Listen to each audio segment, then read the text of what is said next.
Hey guys, hope we're doing good this afternoon. This evening for some of you who might be in the UK.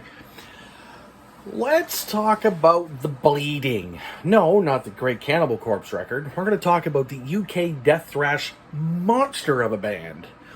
And who just happens to be a four-piece that formed in 2010, and they are now signed to Redefining Darkness Records. So, their new album, which is their third full-length record, has come out June 9th of 2023. Apologies. Let's take a drink there. This record, I discovered through Metal Twitter, of course, as a lot of these that I've been doing lately. And the person that first put this tweet out, I believe the first one that would have put this out would have been K-Man Riffs. And he puts out a lot of these different bands, and he just a slew of them every single day. But the one that I discovered this band through was by a wonderful woman who lives over in Denmark. She goes, her first name is Faye, and she goes by the handle Death Metal Mum. And yeah, she's into death metal, all right. She likes some of the fucking most intense and most brutal forms of death metal, like old school stuff, new stuff. She's a big fan of tech death. That's still a subgenre I just barely can grasp my head around. Probably because I'm, old and things. That being said, this community is fucking massive. There's also Daz Shall Perish from Bangers and Mosh podcast. There's Lindsay C, who does This Day in Metal and the Metal Journal on YouTube, as well as Sister Mary Baphomet, who does a lot of online reviews for her WordPress website. This record is fucking amazing. And now for the review.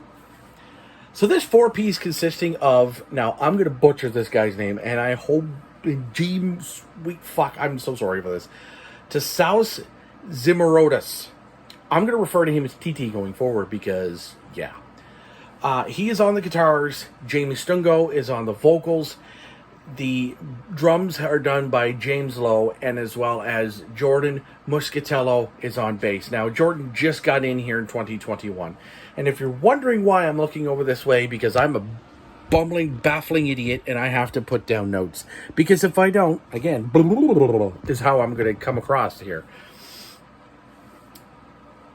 Without a doubt, this album right now, along with Death Collector's Death Toll, both of these records are at the top of my list.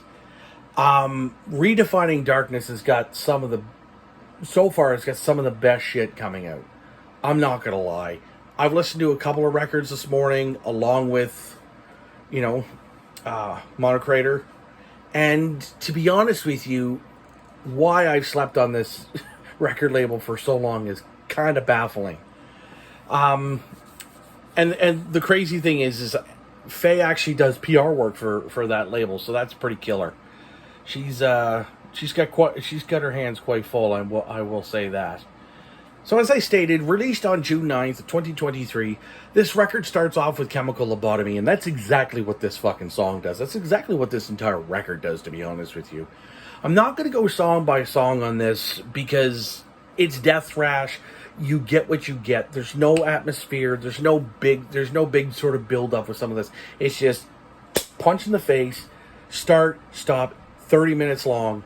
There's no real big amount of. It's just here you are. Here's the record. It's going to kick you in the face, and that's that. It's pure mayhem. It's chaotic. It's a big old fuck you. In terms of the meat and potatoes of death thrash, and it gives you very much a creator, destruction, Sodom kind of vibe. But at the same time, I hear a lot of Carcass in here. Part of it's because of Jamie's vocals. Part of it is because of how some of the songs, like if you go and listen to a song like Thrasher's Abattoir, I get a lot of that sort of frantic kind of pace, but it's sharp. It's not jaggedy. It's just straight to the point, and it's executed with such precision. It's fucking disgusting. The other thing that I'll say about this is that Ronnie Bjornstrom and TT recorded and had this mixed and mastered in the summer of 2022. Now, my presumption is, and I'm sure Faye will correct me, or someone will correct me, is that the reason why it's getting out this long is that probably due to the fact that they were getting themselves set up and ready to go and acquainted with Redefining Darkness Records. Or at least that's my presumption anyways. The guitars and the bass are mixed perfectly. The bass accents some of the high notes, but it also sits tight with the low end of the guitars, which is essentially what a bass is supposed to do. And it doesn't even have to play the same sort of note choices either, or the same sort of chord progressions. It's just, it can still sit there on the open E for a little while, or whatever tuning they're in, but it also has to, keep the glue with the drums, especially in a 4-piece. If you got one guitar, bass, and drum, it's got to be tight. And on this record, it does absolutely that, and fucking then some.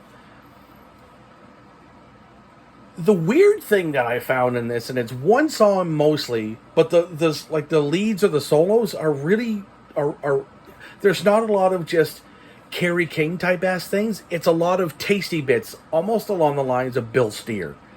And the riffs on this record are just fucking amazing. Screams of Torment at the 3-minute mark has got this sort of bluesy lead thing that you would hear on a Stevie Ray Vaughan record and not necessarily a death thrash record.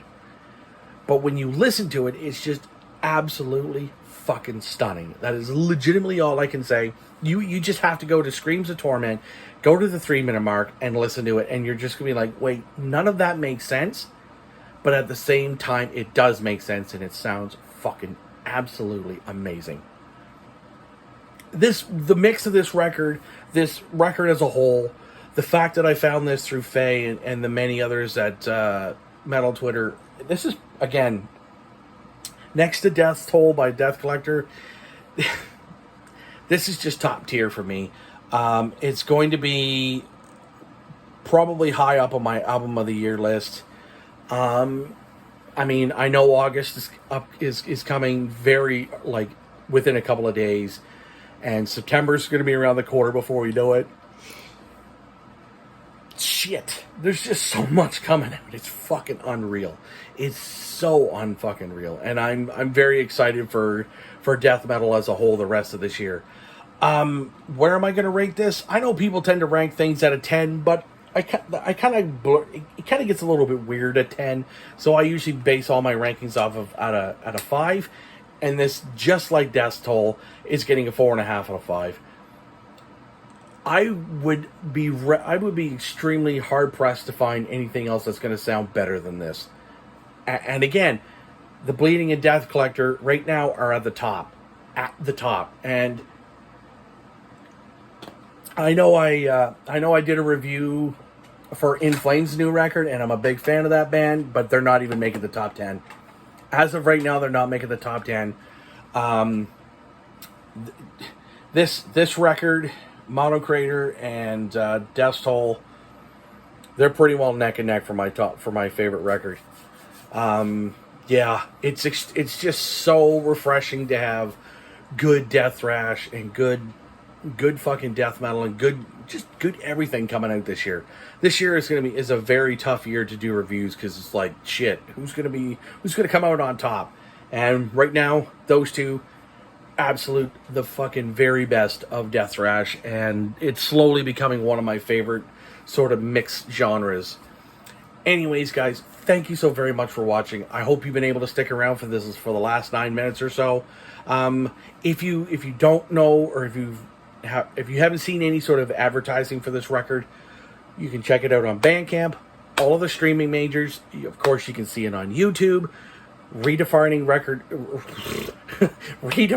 Darkness Records also have this. If you're into death metal, if you're into thrash metal, I highly suggest that you check this out. You will not regret it. I promise you that.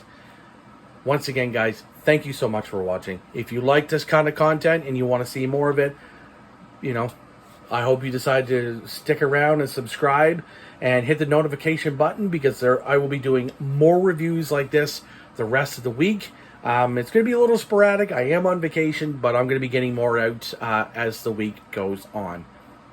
Up next is going to be the re-recordings of two very seminal records that were so very hard to find for the last little while, and that is Morbid Visions and Bestial Devastation by the Cavalera Brothers.